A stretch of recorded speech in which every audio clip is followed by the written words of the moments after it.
Can you hear me? Am I working? There we go. I can hear myself now. It's good to be with you this evening. Good to see all of you again.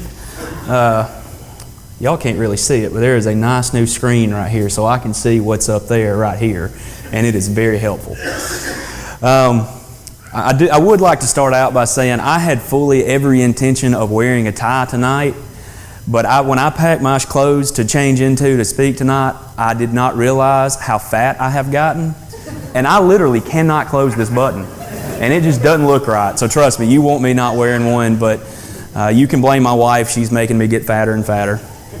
But we have so enjoyed this last, it's been a little over a month now that we've been with you. We have enjoyed it so much and enjoyed getting to know all of you. And if we have not gotten to know you yet, we apologize for that. You know, I'm getting stressed out at myself because I'm thinking, man, I should know how everything's going and everything rocks here already. But I've just been here a month and I only get to see most of you about twice a week unless you're lucky and you get to see me more. Nobody really thought that was funny, but okay. But still, we're still trying to get to know all of you, and we have really enjoyed getting to know all of you. And one last thing before I get started, we've been announcing about the questionnaires that we have on the youth table. What I'm going to do with those is take those and put those together and kind of have a mission statement or something to go by for the youth program, a goal for us to just set forth and run with to make sure everything that we do is trying to get toward that goal. I'm going to cut that off on Sunday, and next week try to get that ready to present to the church a little bit later. So if you have not filled one out, I encourage you to do that so you can kind of have your 2 cents put in onto how we are going to operate with our youth program. But as you can see tonight, we are going to be talking about truth. The older I get, when I was a kid, of course, I didn't care a thing in the world about learning. My mom stayed up with me all hours of the night trying to bang words and spelling words and definitions and all that stuff into my head. I just wasn't a very studious person. But the older I get, the more I enjoy learning, the more I enjoy looking at things like psychology, philosophy, and all this stuff that most people don't care about. And I'm not quite sure why I do, but I enjoy it and I enjoy looking at it. And one of the things that is very prominent in all these really complex field of studies is the idea of truth. And I think having a proper view of truth is important to us as a person, but more importantly, more important to us as Christians. I want to start off tonight by talking about what is truth. Now that seems like a very duh question. I mean, it seems like something that I should not have to explain. You know what it is, but at the same time, I think sometimes with words like this, I think it's good to look even past the dictionary definition and look a little bit more into what the word means. And I think the best way to do that sometimes is to look at the opposite of the word. So the opposite of truth, and I think we would all figure the first one, lies. I think that's something that pops into all of our heads. But the second one might be a little bit different. Ignorance. And something I did not realize for a long time in my life. I'd call people ignorant as an insult. I know I shouldn't have done it, but I thought it was just telling somebody they were not very intelligent, when really what it means is they are not educated in a certain subject. For instance, I am very ignorant about music. I am not talented at it at all. But the idea of ignorance being the opposite of truth is just the fact that you don't know something, and that means you are the opposite of truth, if that makes any sense to you. Also, darkness. We'll look a little bit later where the Bible talks about how the truth is light, is walking in the truth is walking in the light, and walking in the darkness is the opposite of that. But also deceptions. How much of a lie do you have to tell for something to not be the truth? Ever so slightly. If you tweak the truth at all, it's no longer the truth, and it becomes a deception. So it's kind of a strange, small little step to go from completely true to the opposite of what truth is. Even the littlest of deceptions makes it no longer the truth. But just some examples of what truth is. I think we would all agree with these, at least if you're here tonight, I hope you would. God is real, murder is wrong, the Bible is perfect.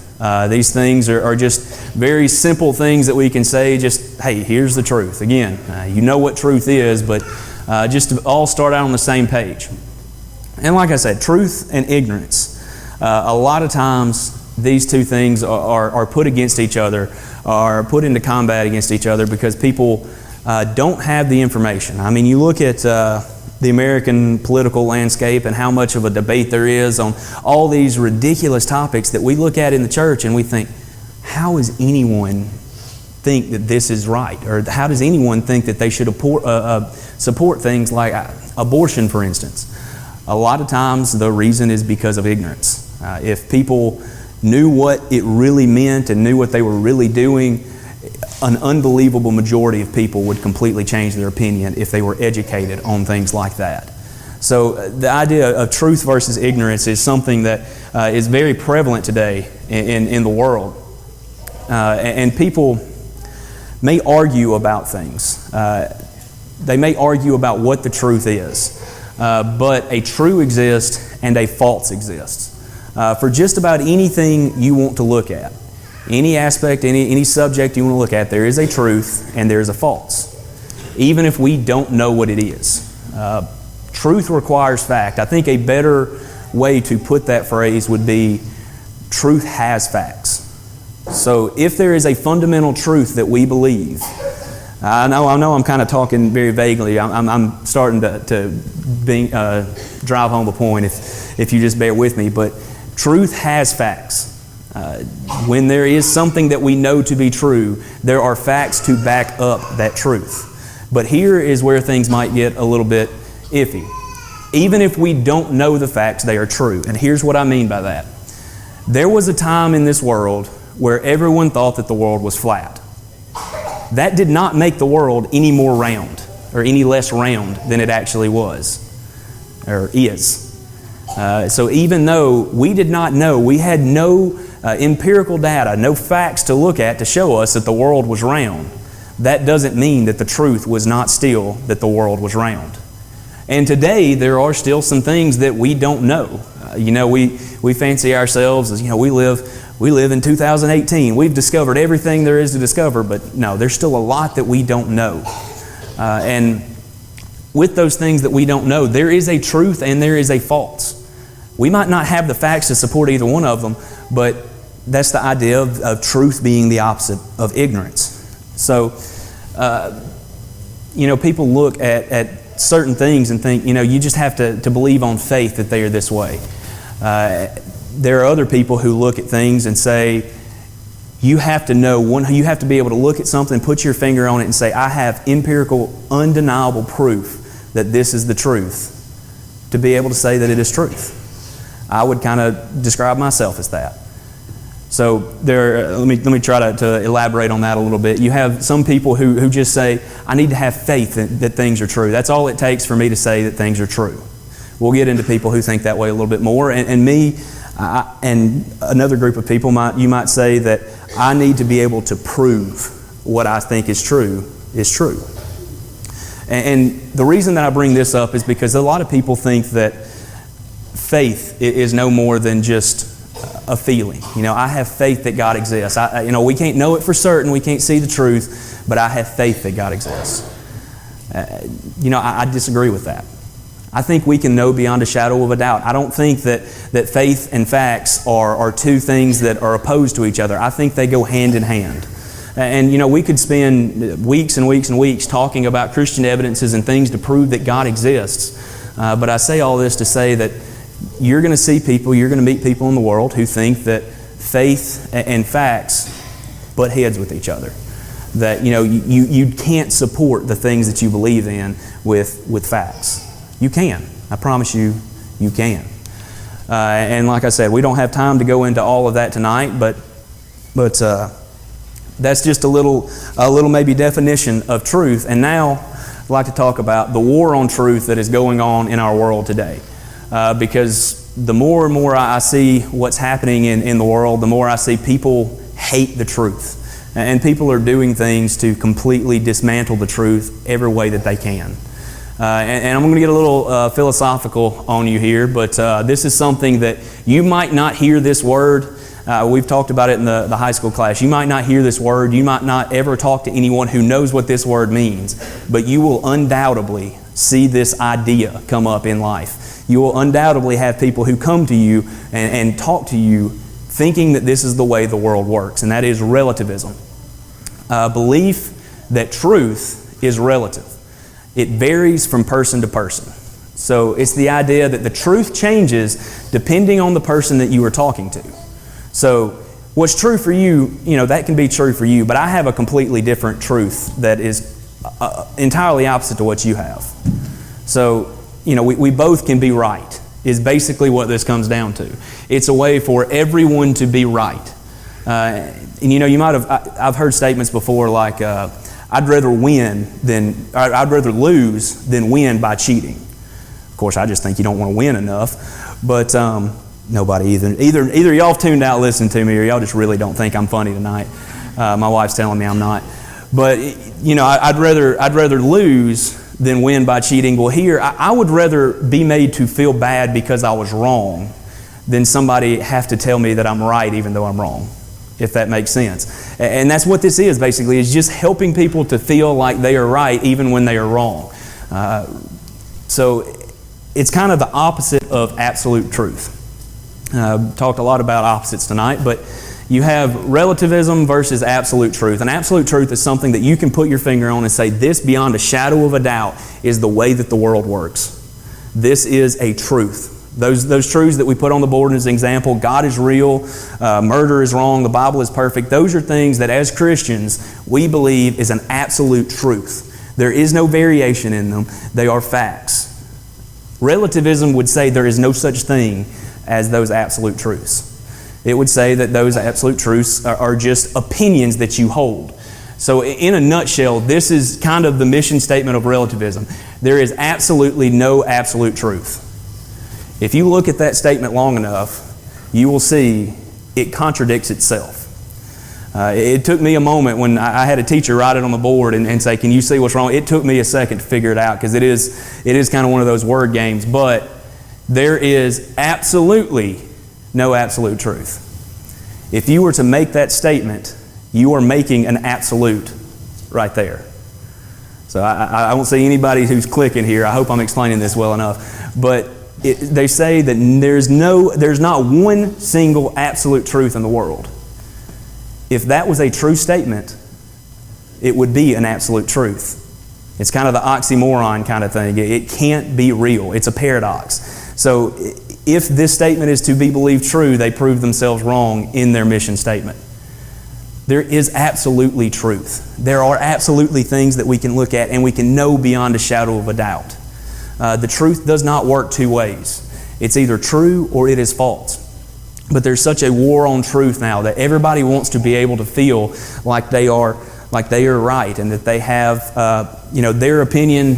It sounds mean to say this.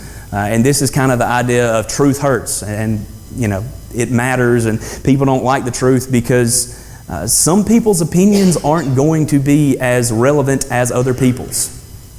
It's just they're not as important as other people. For instance, someone who is very, very educated on economy and all that stuff, you would want to listen to their opinion on your finances before you listen to me. I'm broke. They could probably help you out a lot more. Some people have better opinions than other people. That idea of relativism, this idea of fighting back against truth, is because people get their feelings hurt by statements like that. And the facts come down to, if two people disagree, there are only three options. Either person A is wrong, person B is wrong, or they are both wrong. If they disagree, if they have opposing viewpoints, they cannot both be right. There is only three options. One is wrong, the other is wrong, or they can both be wrong. We can't all be right all the time, and that's just something that as we grow up, we kind of have to accept and understand that we can't all be right all the time. There is an absolute truth. And then another way that people attack truth is popular opinion. If enough people hold an idea, then it must be true. It's the idea that you are naive and arrogant if you believe in a different truth than the majority. If you believe something different than the majority of people in America, then you're just a terrible person. You think you're smarter than everybody else, or you're just ignorant of the facts. And sometimes it's the exact opposite. Sometimes they are ignorant of the facts. But this idea is just completely ridiculous. And I'll give you two examples why. For one, Like I mentioned earlier, at one point we thought the world was flat. The majority of the people on earth thought the world was flat. That doesn't make them right. Not only that, you walk into, just for math's sake, you walk into a kindergarten classroom with 99 kids in it, and you just yell out, "Who wants to eat sugar for a week?" 99 kids are going to say, "Yeah!" And that teacher is going to be looking at you trying not to punch you. So does that make the popular opinion, the 99 kids, does that make them right? Does that mean that they should all eat sugar? No, that teacher knows what she's doing a little bit more than those kids. So popular opinion is not the way to go about how to find that which is true. And finally, the last one, this is kind of my own saying for it, nonsense talk. People who hold these ignorant, and again, I'm not saying that as an insult, I'm saying that as uneducated on certain issues. But ignorant opinions are often very intelligent on how they argue their opinions. And what I mean by that is, think of, if you've ever watched a political debate, people have a tendency to talk a lot and say absolutely nothing. They can be asked a very direct question, talk for 10 minutes, and never answer the question. But you forget what your question was. You think they've answered it.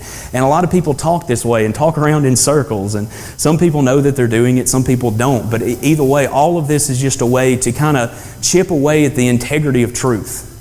And I talk about all that, and I talk about how dangerous it is that we have this war on truth because of how important truth is. And to know how important truth is, all we have to do is look at the source of it. The only way, we talked about absolute truths, the only way to find those absolute truths, to have those rules that are never going to be broken. You've heard the saying, the exception that proves the rule. These rules are so perfect, they are never broken. And the only places that we can find these absolute truths are through God. And if God is the only place that we can find them, that shows how important that they are, that they come from God. The Bible only needs to say something one time for it to be true. It only needs to say something once for us to obey it.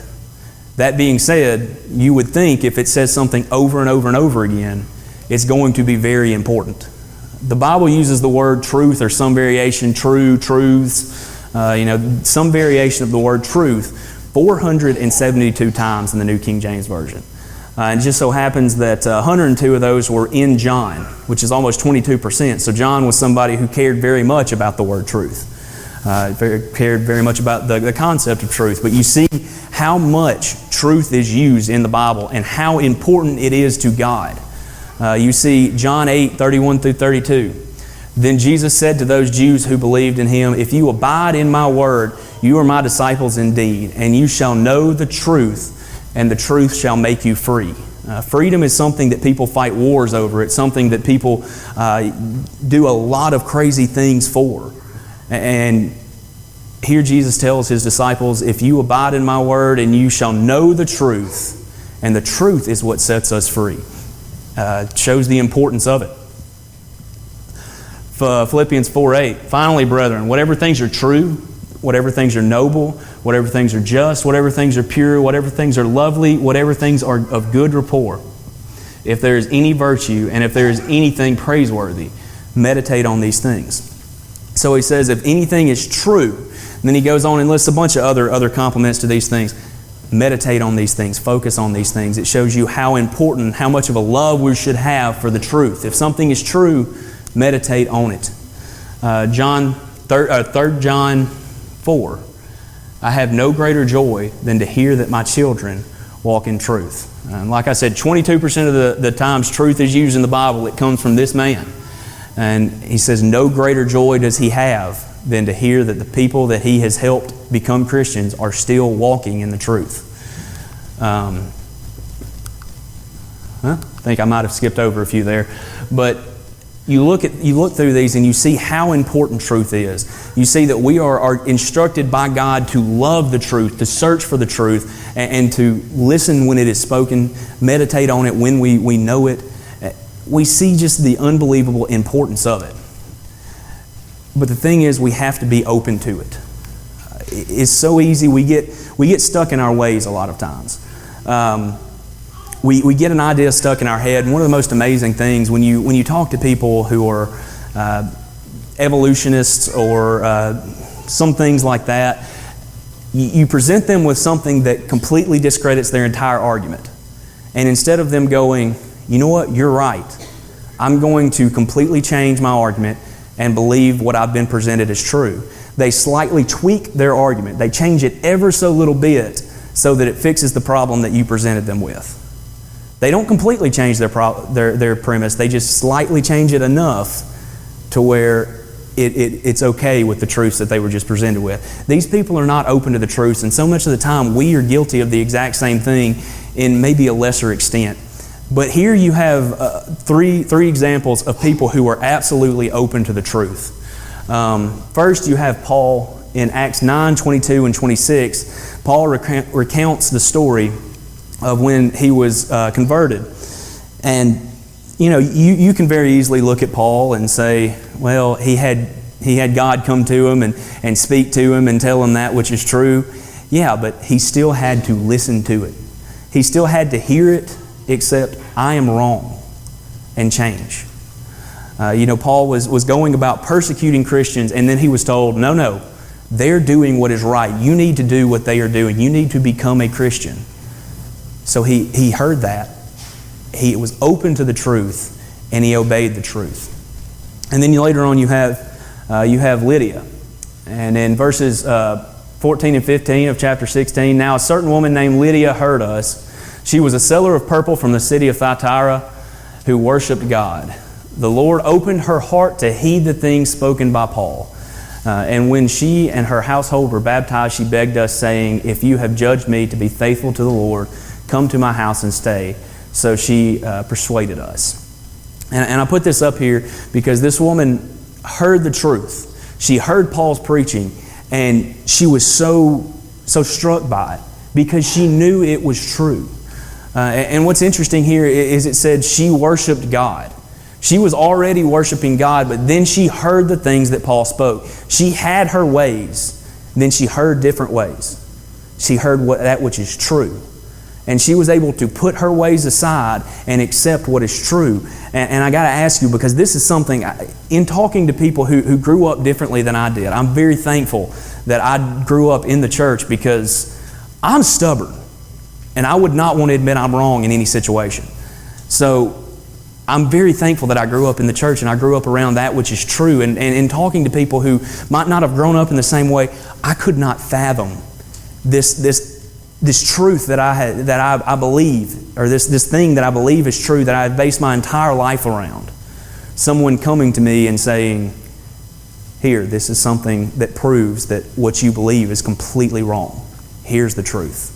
I couldn't fathom that, but this is what we see with Lydia, and she opened up her heart to that which is true. And then we have Mars Hill, where Paul goes and preaches to these people, and when they heard of the resurrection of the dead, some mocked, while others said, we will hear you again on this matter. This might be my favorite example of the three, and the reason is because of how they went about it. First off, you have this group of people who mocked them, who made fun of them, who did exactly what you would expect them to do if you told them that their worldview was completely wrong. But then you have this other group of people that says, we're going to listen to what you have to say. We're going to hear you again. They didn't just say, you're right. This worldview that I hold, I'm just going to completely drop it and go for you. Very impressed with people who can do that. But these are people who they had their beliefs, and they said, you know what, I want to hear you again. I want to make sure that what you are saying is true. But they were still open to hearing it. They were still open to hear what is true. And that is something that is very admirable. One of my favorite things when studying the Bible with somebody is when they say, I've been told this, I'm sick of hearing something, I just want to know what's true. And as soon as I hear that, I get so excited because this is somebody I can help. This is somebody that is open to hearing what God has to say and what is true. And tonight, in closing, I want to say a few truths about truth. First off, it can hurt. You've heard the expression, I've used it tonight, truth hurts. And it does. Sometimes just the idea of telling people that they're wrong is really going to hurt their feelings. But that doesn't change the fact that they're wrong. And sometimes hurting somebody's feelings can be a loving thing. You see a parent who has to scold their child for doing something that they're not supposed to be doing. They're doing it out of love. If it's dangerous, they're whooping their ear in because they don't want them to be hurt even worse. So the truth can hurt, but it's still important. People hate the truth. Anything that makes them feel less superior, anything that makes them feel smaller, people are going to attack that. People are going to go against that. That's just human nature. Anything that makes us feel small, we tend to dislike it. And a lot of times the truth can hurt and make us feel very small. And people are going to hate you for preaching the truth. That has been true throughout time. We are very lucky to live in a society that we do where we are not attacked for the hatred that people hold toward the truth. But people greatly dislike those who try to preach the gospel. And the reason that they do, and the reason that the church comes under such scrutiny, is because we say, yes, there is something that is right and there is something that is wrong. There is sin in the world. And if we are put into a situation, we are told not to judge, but we're also told to judge righteously. And if we are put into that situation where we might have to tell someone, you are living in sin right now, even if we do it in the most loving way possible, people are normally going to get angry at that statement. People are going to hate you for preaching God's truth. But God told us to seek the truth and to love it. So that's what we do. What's so amazing and interesting to me, like I said, I've gotten into philosophy. I was reading a book the other night and I saw something in it, and I was talking to Megan about it on the way home, and I told her about it, and she said something, and I asked her a question, and she said something. She said, I don't like this. I don't like being made to think. And I kind of made fun of her for that. But some people are that way. Some people just, they don't like to think deeply. I'm a very deep thinker. You've probably seen that tonight. But if you want to take the Bible at face value and say, I was told to love and seek after the truth, so that's what I'm going to do, perfect. If you want to delve deeper and see why did God want me to do this? It's there. We can find the reasons. There are some things that we're not supposed to understand. But either way, the things like this, if you want to dive deep and see why truth is so important, it's amazing to see what God lays out in the Bible. It's amazing to see how, regardless of whether you just want to say, I love the truth because God told me to, or I love the truth because I've looked into it and I understand why it is so important. Either way it works, and either way it is a wonderful thing. So the question is, will you walk in light or will you walk in darkness? We're going to be faced over and over again with very hard truths, very difficult decisions that we're going to have to make. And there's sometimes, me and Megan are living right now, we're getting to move very soon, but we're living in a house that's pretty old. And we hear funny noises or something would go wrong with the plumbing, and sometimes we just choose to ignore it and act like it wasn't there. That didn't mean it wasn't there. You're going to be faced with times like that where it's a little bit more serious. You're going to be faced with a choice to either accept that which is true or to live in darkness and act like it's not there, act like it doesn't matter. Either way, the truth is still there. And either way, God is coming back one day. And you're going to have to face Him and tell Him why you did not accept that which is true. Tonight might be, the truth is that you are not living the way that you ought to be, that you are not living a Christian life. The truth might be that you have sin in your life. Like I said, you may hate me for saying that. I can deal with that. But as long as it helps you to get to where you need to be. The truth may be that you have not accepted Jesus as your Savior and had your sins washed away in baptism and become a member of the church. And if that is the case, we are here with open arms. If you need anything from the church tonight, we invite you to come as we stand and sing.